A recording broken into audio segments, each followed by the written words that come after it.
So I think we're on the hour. So to respect the hour, again, I want to, welcome Phil. You're so kind to join us and give us your time this morning. We'll get into much more detail in a minute. And to all participants, it's wonderful to have you here. And those who may be seeing this Breakfast and Learn in a recording afterwards, so a pleasure to greet you as well. Now, we have a habit, or I would say a routine when we start our meetings. We do that at Mindsmatter, but we also do it in these Breakfast and Learns, and very appropriate for the conversation we're having with Phil, because I know they do the same thing at Ardene, which is just taking a moment to settle our minds, settle our bodies. Even if it's early in the day, I'm sure many of you have already gotten through some emails and quite a few things, maybe with the kids or anything else that life just throws our way as we wake up in the morning. So very simple exercise. It'll just take a minute. So my invitation is to find a comfortable sitting position. And when I say comfortable and alert. So what we're trying to do is getting our mind to find its stability. And the more our body is standing upright and stable, then that's directly correlated to how our mind will also be acting. So initially, if you're comfortable, we invite you to close your eyes if that feels right. If you close them and it doesn't quite feel right, then just keep a soft gaze in front of you. And initially, it's as simple as just noticing your feet on the ground. Just noticing, okay, I'm sitting right now. What are the sensations of my feet on the ground? What are the sensations of my body sitting wherever it's sitting, be it on the couch or on a chair, on a stool? So just taking notice of the body sitting. And then the invitation is take 3 deep breaths. So feeling the breath, bringing your awareness to the actual breathing as it makes its way through your nose, right into your belly, if that feels right, to bring the breath right into your belly, if not into your lungs. So just breathing deeply with a slow exhale, just to let the body settle, just before we get going, just shifting our mindset from what is probably already busy to a slower thinking pattern. And having taken a deep breath, simply letting the breath settle on its own and noticing the body breathing, but in its natural state. Simply noticing the quality of the breath, whether it's deep or shallow, whether it's comfortable right now or uncomfortable, just being with whatever's showing up with the breath. Maybe extending that awareness to your entire body, just feeling the body once again, the body sitting on a chair, the feet on the floor, possibly the sounds that are around you in your own home. And when you're ready, we will open up the eyes and get going with this morning's Breakfast and Learn. So once again, formal welcome, as some people have just joined us, probably wondering what we were doing if you just joined us. All we did was 1 minute of just connecting. And that's the topic we'll talk a lot about this morning with Phil. So let me introduce Phil once again. So welcome for those who just joined us, Phil. So Phil is at Ardene, as I think everybody knows, the Ardene shops that we see in major malls and all over the place, very successful franchise. And she's their Chief Mindfulness Officer. So I was really impressed when I saw what she was doing. So she's Chief Mindfulness Officer, but also Head of People and Culture. She's got a wonderful background in companies like CAE, Bombardier, Pratt & Whitney, Marconi. She's also worked with Zamit, Limited Brands, so a very extensive background, and had throughout that continued to develop herself as a registered coach and certified in mental health leadership in the workplace. So all that was just like a perfect storm, for lack of a better word, certainly a perfect alignment of stars to be doing what she's doing today. So I would, again, like to welcome Phil, for there's still some people joining us. And I would like to start our conversation, Phil, by asking you, beyond the background, the more formal background I've just described, do you mind telling us what brought you to lead the way you're leading right now, to bring mindfulness into organizations? So what events have led you to be doing what you're doing today? Well, thank you, first of all, Carl, for inviting me this morning. You know how passionate I am about this topic, and I'm really excited to share the work that we've done here at Ardene, and hopefully with the intention of inspiring others to do the same. For me, it was really a personal story that evolved into a professional story. So I do have a mindfulness daily practice, but my inspiration really came from my son, who is an avid mindfulness practitioner. And what I noticed over the years is how his mindfulness practice really helped him to stay grounded, helped him to deal with the stresses of life, etc. And from where I was sitting, I thought, well, I'm working for a retailer, over 300 stores across Canada, over 3,000 employees. And how amazing would it be to impact our people's lives? I mean, that was the driving force. I want to do something to impact the lives of others. And I saw it being very circular that way, right? If I impact the lives of our team members, it will have an impact on how they interact even at work, and that will lead to engagement, retention, our teams. And so that obviously affects our business performance. So it started from a personal perspective. And one conversation in my office about 4 years ago with my vendor partner, Miriam Bicouche from the Brain Spa. I know she's on the call. She's probably smiling from ear to ear now because she'll remember this conversation where I said to her, let's take a step back, and I would really love to pioneer mindfulness practices in our business. When you think about it, Carl, we have the majority of our teams working at store level, for example, who work core hours, right? And those core hours are intense. There's a lot of work. We're a value retailer. There's a lot of turn of inventory. So they have to have the tools, the ability to manage through these challenging moments and cycles in our business, like holiday period, for example, seasonal changes. So with that in mind, I thought it would be an amazing way to help them and give them those tools. And I saw the value stemming from that personal impact to then the professional impact, to then the business impact. And that's how the journey began. We became the pioneers in this value retailer to bring these mindfulness programs to play. And that was all pre-pandemic. And so when the pandemic hit, well, that was a game changer for all organizations, right? And it took this conversation to a whole new level. So we had built up quite a bit of momentum leading to the pandemic. So we were very well equipped then to continue to build on these practices. And as we started to do that, we continued to embark on our journey. We also saw the value it was bringing to real business issues, right? Mental health, big issue as a result of the pandemic in organizations. We saw how this was addressing that need. Attracting talent, big issue in retail during the pandemic. We saw how this was attracting that need. The practices and the programs that, we were putting into place. So like I said, it started on a personal front, being inspired, partnering. I have someone on my team, her name is Marie Laurence, a special shout out to her because she's been an amazing partner to me, and she's my son at work, I guess you could call it that way, because she's an avid mindfulness practitioner and she's very inspirational. So we had this little group of three that was the nucleus starting the conversation at Ardene. I'm curious because I've been in this field for 7 years, and I sort of had to, really present this in a compelling way because there was resistance, like 7 years ago, even 4 years ago. So it's been relatively easy to bring in training, bring awareness, workshops, etc. over the years because there's been a lot of curiosity around this topic of mindfulness and just overall self-awareness. But to bring it in as a, somewhat of a cultural revolution, I may be strong on my words here, but it certainly did make its way throughout the whole culture. Yes. And your ambitions were to bring it, right down to the shop floor. So I'm curious, how were your colleagues reacting at the time when you started that? Or was it done in a very, step-by-step way? So yeah, how did it initially land? So Carl, it was a building process, right? Because at the core of our culture, we really prioritize personal growth and well-being. So that was a great foundation from, correct? However, mindfulness is not something you could bolt onto culture. You can't train and walk away, right? You have to make it relatable. You have to make it sustainable.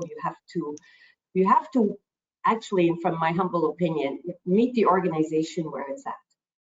So we started with training. We started with a 4-week master class with our senior leadership team. However, that was just, to be perfectly honest, I had no idea how expansive this journey was going to be. We started very small, and we saw the opportunity in the first year to bring training to our leadership team in preparation for holiday. So we did a roadshow across Canada, and we provided some basic training and gave the tools to our leaders. And the turning point was being able to operationalize mindfulness. When we speak to our leadership teams in stores, they need to be able to relate these practices to their work. And so we created what we call mindful moment cards, right? And in these mindful moment cards, we talk about different mindfulness activities, but we relate them to every function in a store. So whether you're a greeter at the store, whether you're folding, inventory on the store floor, or whether you're in the back opening boxes, or you're dealing with an irate customer, we give you the tools. We explain to you how you can use a mindfulness tip to address those moments and stay present, and help you to address them, those issues more effectively.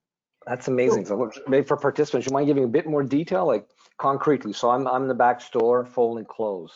How would I get that connection with the mindfulness practice? So I'm going to be very right on. Ooh, wonderful, amazing. I'm ready for you, Carl. Wonderful. Here's an example of our mindful moment cards. Okay, and so we talk about mindfulness, and just to share with you, here's our store layout and all of the roles in the store. So with every activity, we relate it to our values, and we relate it to a specific function. So for example, I'll choose this one, feel the moment. Okay, so we talk about using your senses to stay present. So when you engage in a task, even if you've done it a million times before, you stay curious. Notice something new using all your senses: touch, smell, taste, sound, and sight. Sort of like what we did this morning. And so then we talk about being present is proven. We explain why this is important.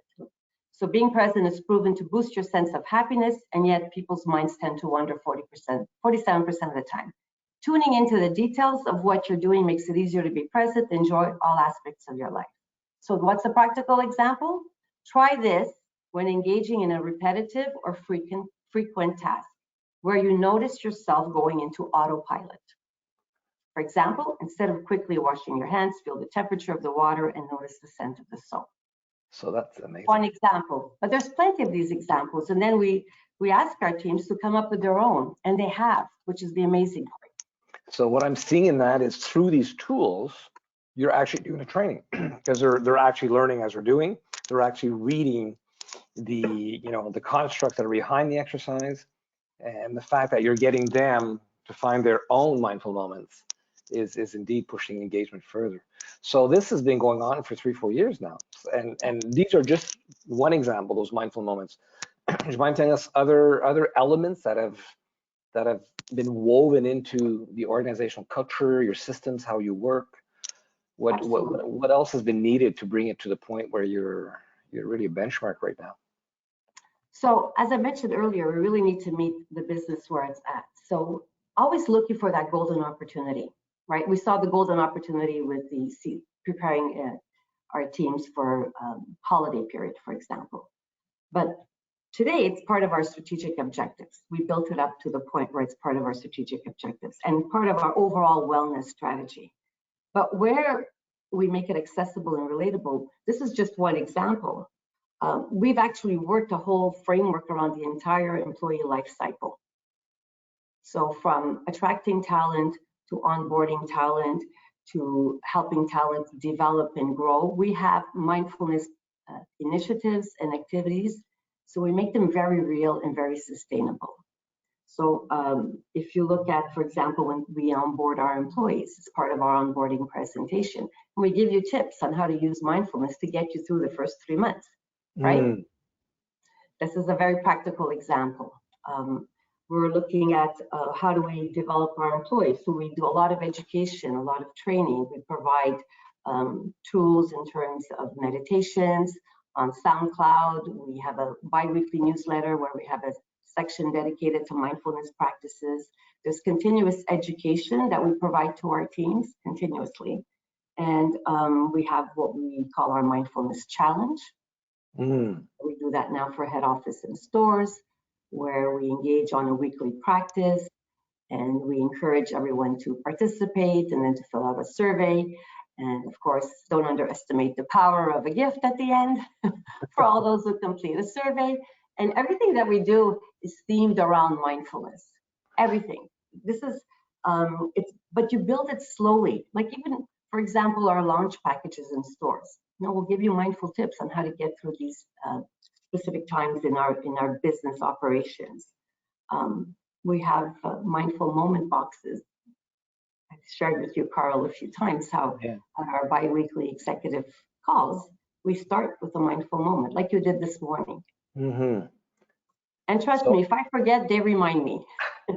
Well, that's what I'm finding amazing. It's not just something that is for a few chosen or people that are going on this because it fits what their, maybe their own personal needs. It's been generalized, and that's what I haven't seen in most companies. It's often more voluntary. People hop on. It fits where they're at in their lives at a given moment, etc. But to have it woven into the the DNA of Ardene is what I'm finding quite novel.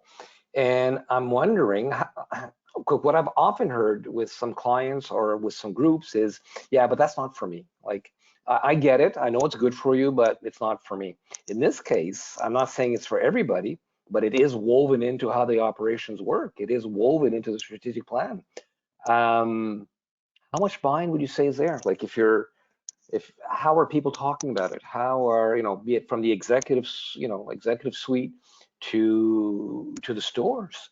What's the type of dialogue? What's the type of any pushback, or it's pretty well just part of how you do business? Well, when we first embarked on this journey, I noticed there was an openness to learn. There was a curiosity. But there are also moments of resistance, for sure. I mean, if you think about our stores organization, we have huge checklists of things to do. At the beginning, they just saw this as another thing on their checklist. So, when my team members would come to me and give me the survey results, and this would come up, I would just take a step back and say, well, okay, what does that tell us? All it tells us is we have more work to do. Patience and perseverance is really, really key here. You have to have the mindset that you're going to succeed. You have to be passionate about succeeding, and you can't let these moments derail you. So no matter what it was that would come our way that we felt was not 100% buy-in, we let it go. We looked for solutions on how we could work around that so that we could gain the buy-in over time. And it takes time. I mean, we are where we are today, but it took 4 years to get here. You know what it reminds me of? Sorry, Phil. Oh, that's it. I just said it took 4 years. Which is often the number we hear for cultural shifts. What it reminds me of is where we were with health and safety, like, 30 years ago or even up to 10 years ago. You worked in large manufacturing like Bombardier, CAE, Pratt. So you know how important the whole health and safety file is in those manufacturing environments. And the way they get impressive results is by putting in a lot of systems, by putting it in, really weaving it into the DNA of the company. And that's been my goal for the last 7 years. I had worked a lot around that in mining companies, and it had impressed me how they were able to shift the culture, in a drastic way around that. People initially saying, it's my health, it's my well-being, I'll do what I want. Who's going to tell me how to do things? But by putting in systems, people saw the value in having a safer way of working. And what I'm making a parallel. Are you seeing any parallels with that? Like, mindfulness seems to has the potential of shaping culture, not just at Ardene, but in general. Once it's done the way you've done it, it seems to be a way to help people better navigate their world. but it has to be brought in a systematic and, as you're saying, a soft way where people are exploring it, are engaging in it, and are seeing the value through experimenting with it. Absolutely. It's a very interesting parallel that you draw, Carl. And, you know, when you think of this particular role as CMO, you really do need to get like creative and strategic about how you bring mindfulness programs. I mean, it started from one level of energy, but then, you know, we brought in the other business level of energy. And you do need to relate it to addressing real business needs. You do need to have measurements to see that you are making progress, that you are having an impact.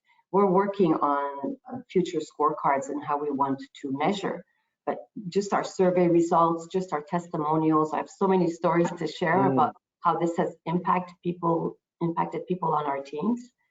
And so it really becomes, you know, a little bit of all of those components coming together. And Miriam and I, we got to a place where we just boiled it down to 3 very basic statements: make it happen, make it real, and make it stick. Wonderful. That's it. So make it happen. Just go out there and start with something. Find those ambassadors in the business that really believe in it, and work with them and engage others. You know, lead by example. Make it happen to make it real. Then bring in those testimonials, bring in those stories, share, communicate. It becomes this contagious energy that everyone starts to buy into, right? And the making it stick part is about making it relatable, operationalizing it, and consistency in your practices. So I don't feel like you could get into the organization. I agree with you. You do have to have the systems in place to support all of these parameters, you know, to bring mindfulness together. But I keep going back to meet the organization where it's at. Because we could have a really beautiful strategic plan to bring this together. But if the business is not ready, you got to work with who is ready and what is ready in the business and start building on that. Okay, and now you're answering part of my question, because I had a question for you, because for some people saying she's Chief Mindfulness Officer, what the heck does that do? Yeah, right. And I think I have a good idea, because we've had conversations also around this, but do you mind elaborating a bit more? What I'm hearing just from what you said is sort of being the overall architect. I just feel like you're holding that space for this to emerge, and you know, being aware of the opportunities and being aware of that ability and for the organization to change. When is it right to add elements? When do we need to hold back on? But how would you know, for somebody listening in right now, Chief Mindfulness Officer, and you're also, you know, head of people and culture. So how would you summarize your role, or is your role any different from more traditional, if I could say traditional, maybe what we're used to hearing from what head of talent or people normally do? Well, right now I'm having this dual role, but the plan is to pass my HR responsibilities to my successor, and to really focus on the mindfulness and conscious leadership aspect of my passion. And with regards to the CMO role, yes, as an HR practitioner, it seems like it's a nice, you know, gelling, coming together of these 2 roles, but it really doesn't have to be HR. As a matter of fact, if it's not someone in HR, it's even better. Interesting. Okay. So it just happens to be me, and I just happen to be in HR. But honestly, in some organizations, that role evolved through other leaders in the business who saw the value of a personal impact and then brought that to the business. Sometimes it's a part-time role. Sometimes they're doing it with volunteers in the business. So it's really about someone who's coming in to lead the way of bringing these programs to the business, but doing so in a very strategic and thoughtful, planful way so that you set yourself up for success. Creativity is important. Being strategic is important. Understanding the business is key. And if you're an operator in the business and you understand the culture and the operations of the business, it really sets you up for success.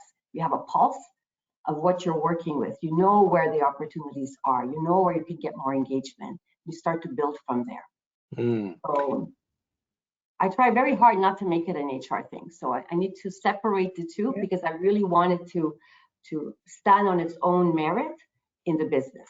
Wonderful. And you've mentioned the word strategic quite a few times. That's always been my goal. I think in the same way, again, in manufacturing, we'll often find, health and safety and environment as one of the 3 or 5 top strategic pillars. And I've worked in companies where it was the pillar number 1. And that's actually why I'm doing what I'm doing today, is because I was working at the time with Alcan Rio Tinto. And the number 1 thing was health and safety, and how that drove somebody who was a strong health and safety leader was good in operations, was good in managing margins, etc. And the leader at the time, Jacinthe Côté, who's now head of Hydro-Québec, was a strong believer that if you were very strong in managing health and safety, then you were strong in managing the business overall. I've shifted my career to do this now because I'm a strong believer. If you're a strong leader with the mindfulness angle to it, self-awareness, self-regulation, etc., my belief is that translates into just overall good leadership, because it preconditions you to all of the other leadership qualities we're used to hearing about. I'd like to hear you on the strategic element of mindfulness. How does it fit in a strategic agenda? And how does it help shape the business? Because it could be seen as just, a nice program, like we have, we offer gyms, we offer this, we offer that. But I'd be curious to see how you've risen it to a strategic element of the company and within a strategic objectives. Sure. Well, maybe to preempt that response, a lot of focus we've been putting on recently is teaching our leaders on how to lead more mindfully, right? I just want to build on what you said earlier, because it's so key. Yes, that's what makes effective leaders. And our Leading Mindfully training that we just recently launched in January as part of a biannual leadership forum has equipped our leaders to work with mindfulness techniques and becoming more self-aware and what their impact is on others and their teams and on the business. So much so that we've asked everyone to sign a mindful declaration. What does that look like? Of their commitment, and to have an accountability partner to keep them true. So that speaks volumes in terms of where we're taking mindfulness. In terms of making it part of the strategic agenda, we do have pillars, and we do have a people pillar in the business, and enhancing our culture and our engagement levels with our teams is key. So mindfulness fits under the umbrella of overall mental health and wellness in our business. And when we're looking at that, it's about driving engagement, right? Driving engagement levels. It's about being able to attract talent in our business. As we know, this is, as I mentioned earlier too, this is key. So when it's addressing real business issues, this is when it becomes strategic, right? Yeah. So attracting talent, well, how do we do this? Well, we're creating an employer brand with a message that we care about the mental health of our employees, the overall wellness of our employees. And this has been huge. And I'll give you an example, Carl.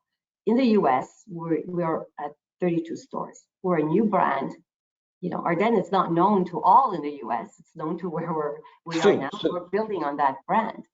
And to get the feedback from our senior leadership team that we have individuals joining leadership roles in the US, and their pull to join Ardene was what they've read about the work we're doing in mindfulness.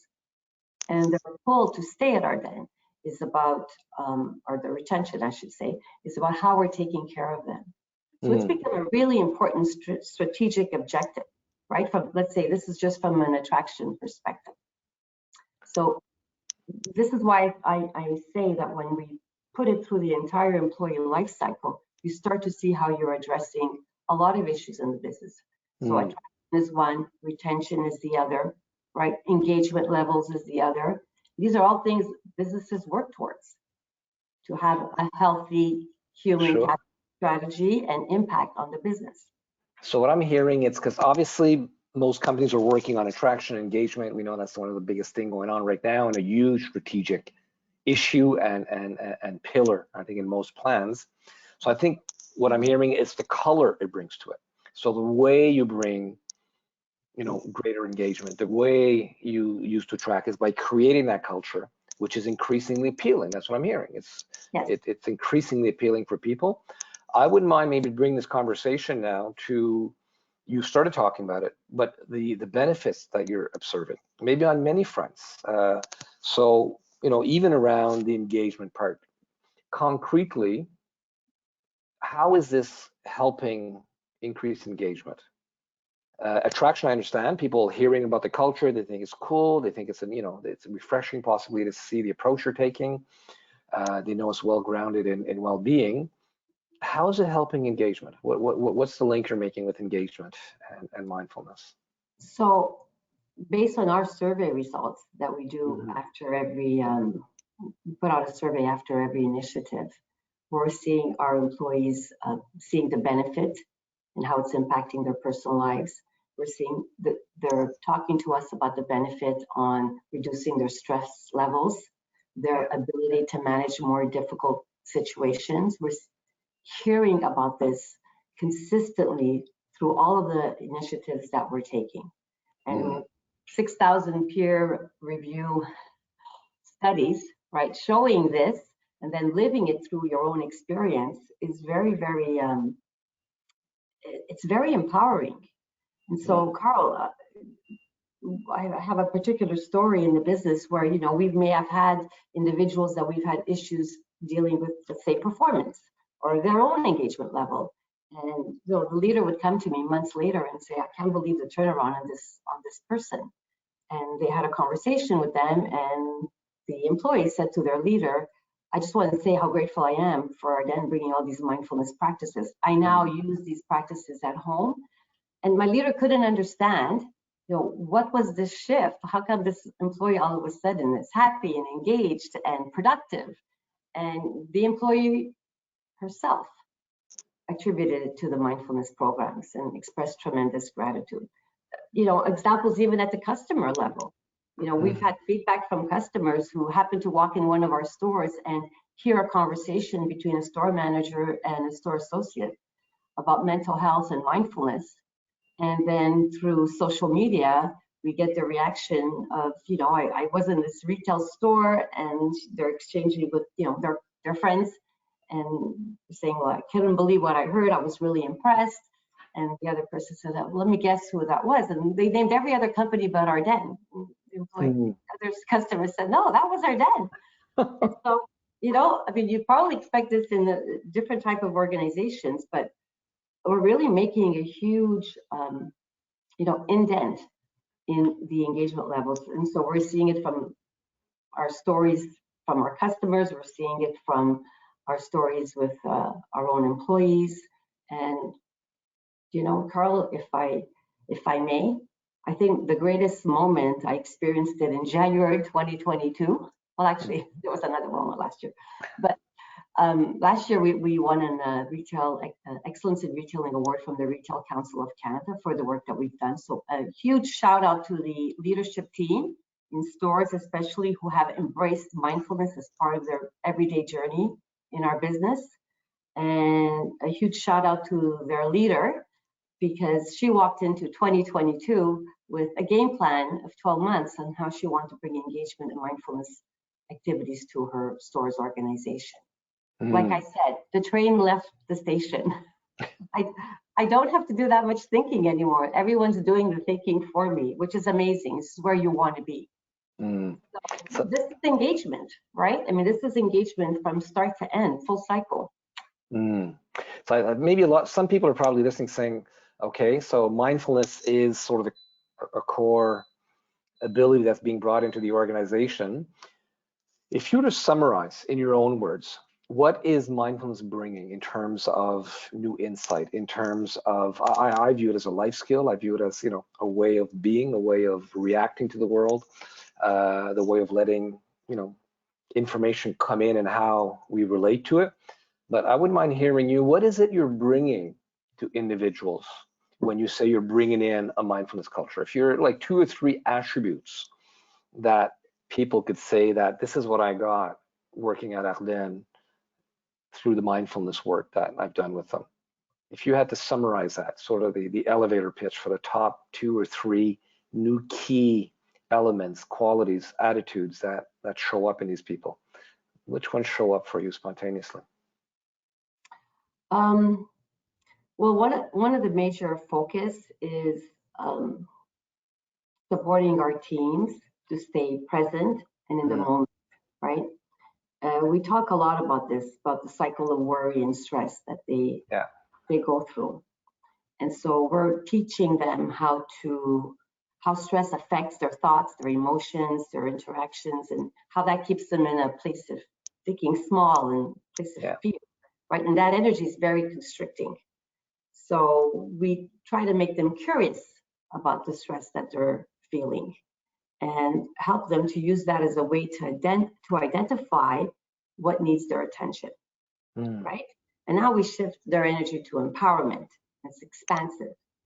So they'll probably take a step back and say, we're really focused on how they feel every day and how that affects their relationships and quality of work. This is where our focus is with our team members. This is what they'll remember about the work that we're doing. And so when we talk about how mindfulness keeps us in that place of curiosity and helps us to productively work with our thoughts and emotions, right? We're helping our team members to achieve this, to stay present, to acknowledge and to accept their feelings without their thoughts and their sensations, without judgment. So all these modalities and all these different practices we're doing are the gifts that we give them, right? But if I have to sum it up, it's that ability to stay present. It's that ability to deal with the stresses, and that's that ability to understand and learn the impact that you have, not just on yourself, but also on your team members. I'm not sure if I answered your question. You totally answered the question. And what I'm seeing, that I call it as like a super skill, because it's underneath everything else. Once you've got that self-awareness, once you've got that ability to notice your unconscious reflex, etc., then you don't need that, don't need as much training on how to have effective communications or manage conflicts, etc., because you're already self-aware. You don't have to apply, a recipe on how to be, because you're now aware of who you are. You're not acting out on very reactive type of behaviors. You've got more consciousness about what's keeping you stuck, and to some extent through your various narratives, through all those fears that are inside of you. So it's really getting that notion of self-awareness, and through that self-awareness, then it opens up a larger window for them to be getting into relationships with themselves and with colleagues. Is that a summary as well? Exactly. This is our whole model for leading mindfully. We've based the entire training for our leaders on exactly just that. And I like what you said, Carl, in one of our conversations, when you said mindfulness is at the service of conscious leadership. You articulated that very well, because this is part of a larger formula, bringing conscious leadership practices to businesses. So it's such an important modality for conscious leadership, which is about, taking radical responsibility, owning what's happening around you and working with it. And you can't own what's happening around you and take responsibility for it if you're not self-aware, to your point. Exactly. You'll fall into defense mechanisms and protecting yourself, and all of the very frequent behaviors we see in organizations and when you're under pressure. I'm seeing time fly by. We do want to get to questions with some of our audience. Maybe my last question before we go to participants' questions, and I'll have other ones if we have time for it. What's next step, Phil? You're at a point where the culture is well established. Like you're not, as you're saying, it's self-generating now. People are themselves requesting those mindful moments when you start meetings. The executives are on board. It's in your strategic pillars. Employees are drafting their own mindful moments, etc. What's next? So that whole notion that you talked about around making it stick, what would you say, what's the next generation now that the train is left and you're looking at it go? So it really comes back to what I said earlier, which is taking the mindful leadership program that we have and really diving a lot deeper. We did an initial, let's call it Mindful Leading 101. Yeah. I want to, with the support of our Miriam at the Brain Spa, take that to the next level and create more in-depth training to really ensure that our leadership teams are engaging with the techniques that we've taught them, and building on the umbrella of conscious leadership. I know this is a whole other topic and we're not going to get into it, but it's an important one. And so I want to create, I say to my leader at Ardene that, it's in their DNA to be conscious leaders. It's an owner-operated environment, and it's in the DNA of this family to really be conscious leaders. And I want to help to create the legacy that they leave behind by taking all of these learnings, taking all of these programs, all of these concepts, and packaging it, and helping to create that, continue to build on that culture of conscious leadership. So mindfulness was the first step. And you're right, we're lacking time today, but it'd be an interesting conversation. We've had it in the past with other guests, but this whole notion of mindfulness versus consciousness, they're joining circles, but there's some nuances to one and the other. So we'll keep that for another invitation. Hopefully you'll have us back. We'll get a chance to chat to you again. So why don't we open up, Lauren, to some questions if you have some showing up, and if not, I definitely have some more for Phil. Definitely. Well, first of all, thank you both so much for this conversation. I personally deeply enjoyed that. And I see most people are sending their questions to the email alias, which is great. For those of you who have questions that haven't yet asked, I invite you to please pose the questions either in the chat box or to community@mindsmatter.com. But before we even go into questions, I'd actually like to guide everybody through another little practice. I love opened, and I feel like maybe we need that to feel centered and clarity on the kinds of questions we want to ask. So first, I'm just going to demonstrate for you because your eyes are going to be closed, so you won't be able to see me. We'll do this 2 times. I'm going to invite you to just take 2 fingers like this and then put them on closed eyes. You can play with the pressure, light or heavy. And the invitation while your eyes are closed, if that feels comfortable for you, with the caveat that if you are pregnant, I invite you to just take some slow, mindful breaths. And if you're not pregnant, the invitation is to breathe in for 4 seconds, hold that breath in your chest for 4 seconds, and then slowly exhale through your nose for 6 seconds. So 4, 4, 6. So when you're ready, just get comfortable for a second. As Carl guided you earlier, just feel your feet on the ground. Have your back straight, alert. And then we're going to start the breath whenever you're ready. So exhale, whatever your current breathing cycle is. And then we're going to breathe in for 4. Hold in your chest for 4. And then a slow exhale through your nose for 6.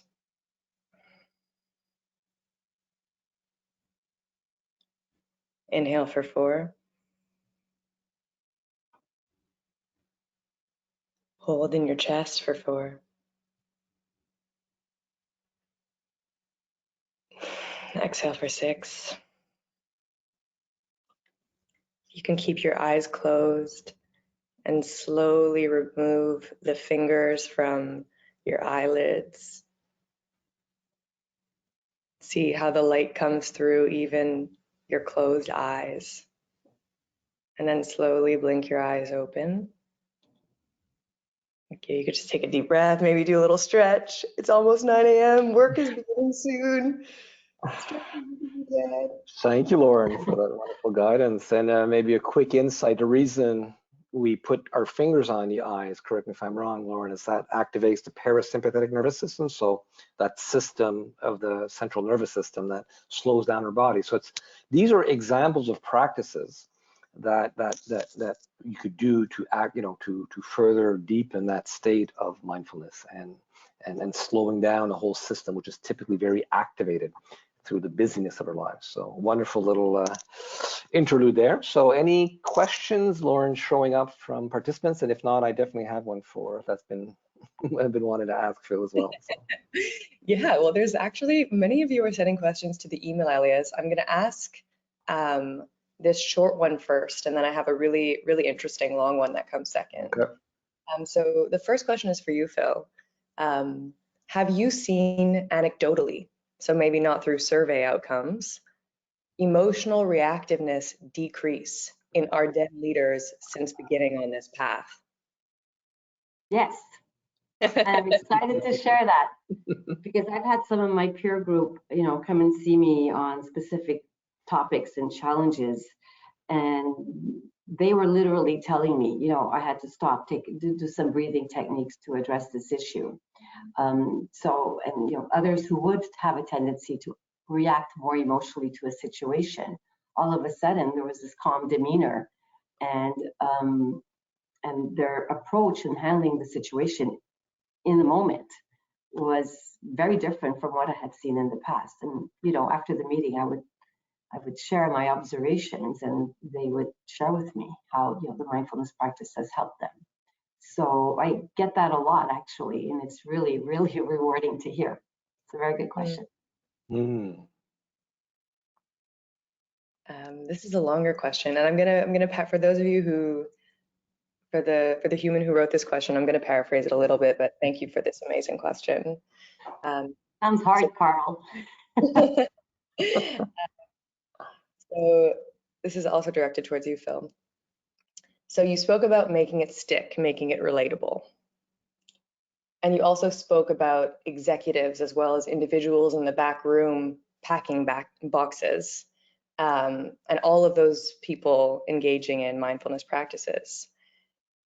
And this question is referencing Thich Nhat Hanh, the Tien Buddhist monk who actually recently passed away, who led famously mindfulness retreats for politicians, celebrities, police officers, all different kinds of groups of people.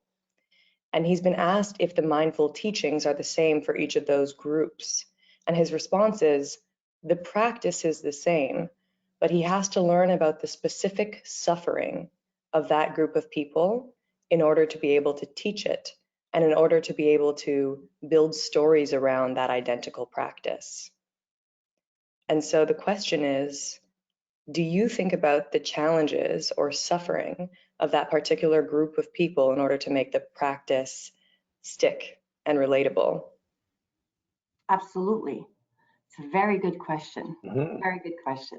And it's at the core when I'm talking, I'm speaking in terms of business terms, but if we're going to take it on a more philosophical level, the answer is yes. I relate that to operationalizing it, right? So making it real is about addressing those emotions. I mean, perfect example, as I mentioned earlier, is holiday season. The stress during holiday is very, very high, right? Employees are working with tight deadlines. They're working with a huge turn in inventory. They're working with impatient customers at times, and their emotions are at an all-time high. And so that is at the core. And this is why when I go back to the driving force, it's about impacting people's lives, right? So again, these are students. They're under a tremendous amount of stress. Those are huge emotions that they deal with.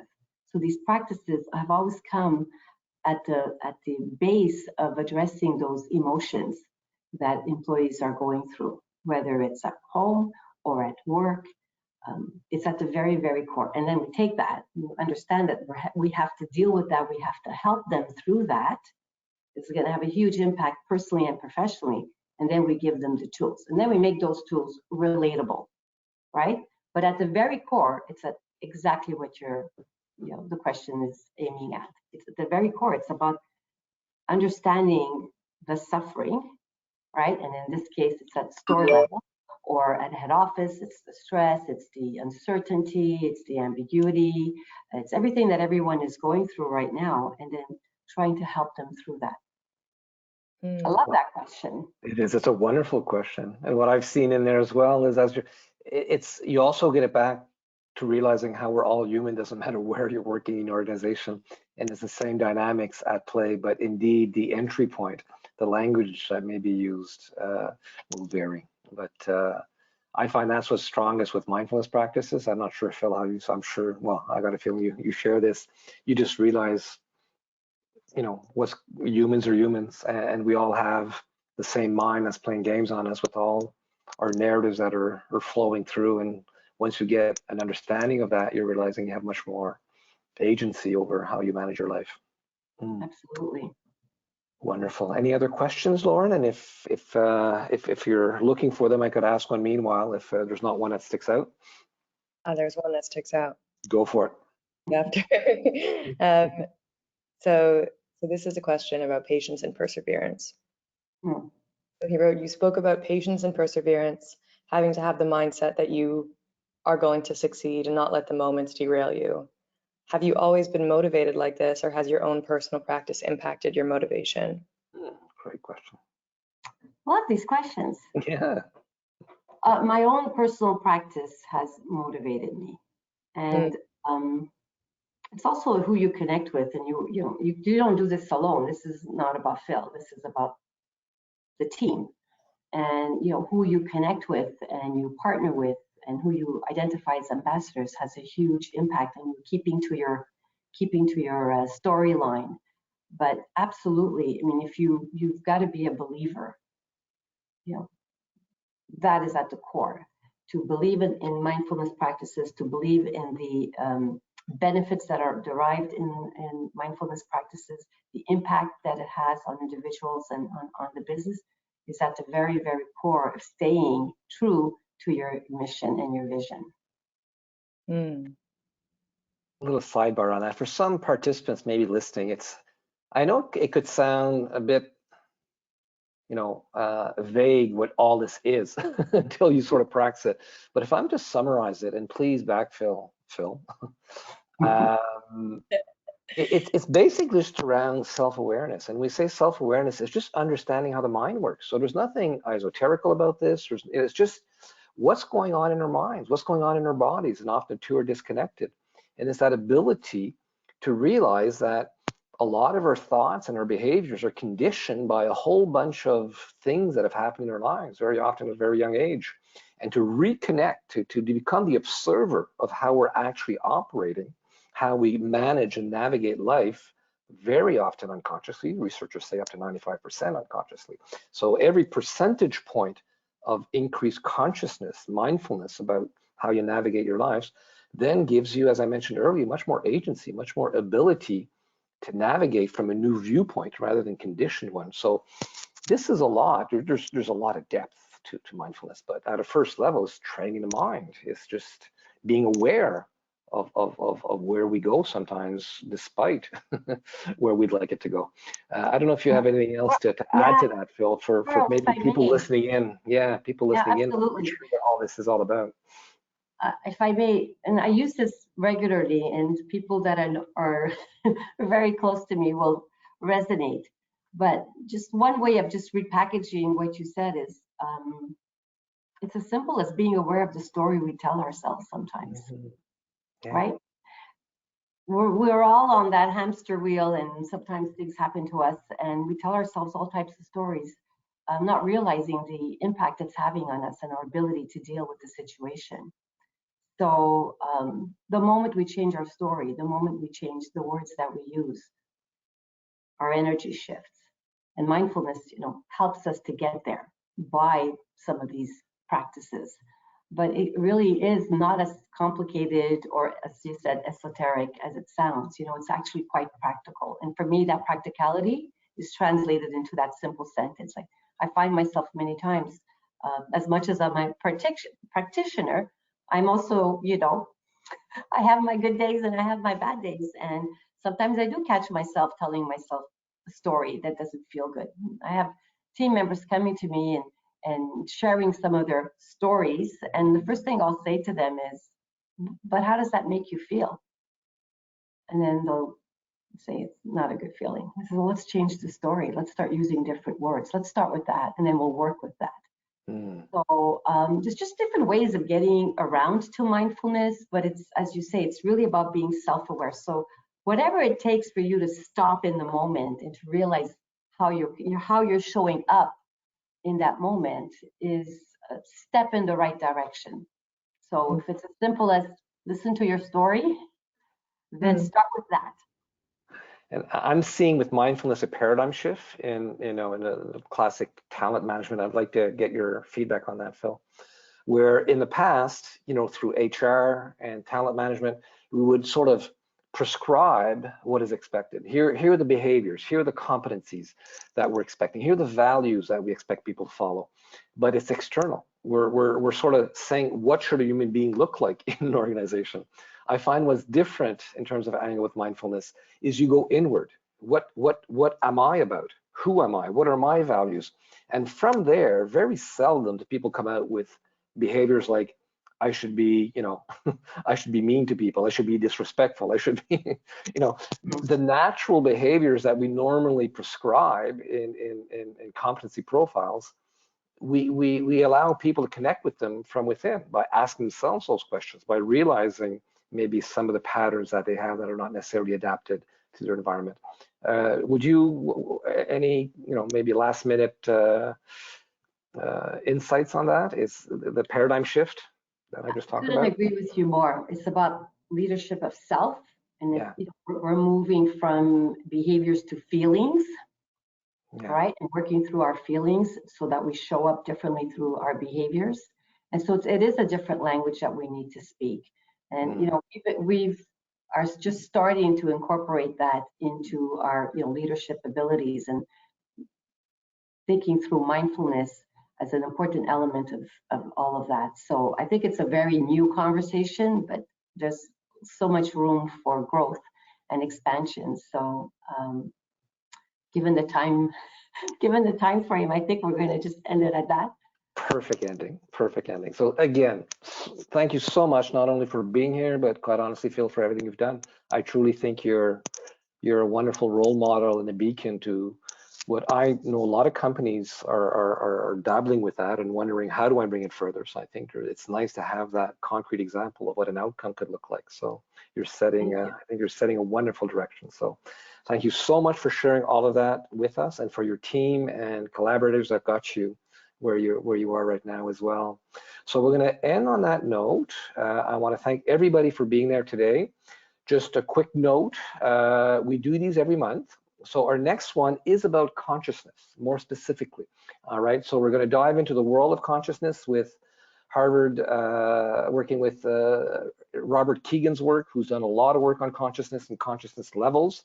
So we'll be explaining a bit more the difference between mindfulness and consciousness with Sigmund Shore, who will be joining us, who works directly with Robert Keegan, who is one of the pillars of at least a measurement and transformation of consciousness out of Harvard University. So April 1st is the next one. Meanwhile, we will be sending a recording of today to you and to those who are not with us today, but you're welcome to share it with colleagues and friends.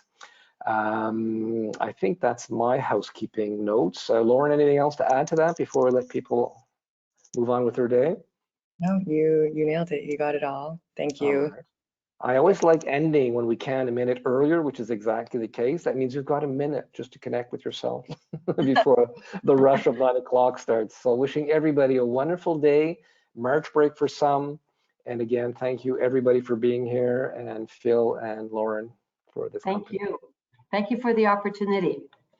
Have a wonderful day, weekend, and rest of year. Thank you. Bye-bye.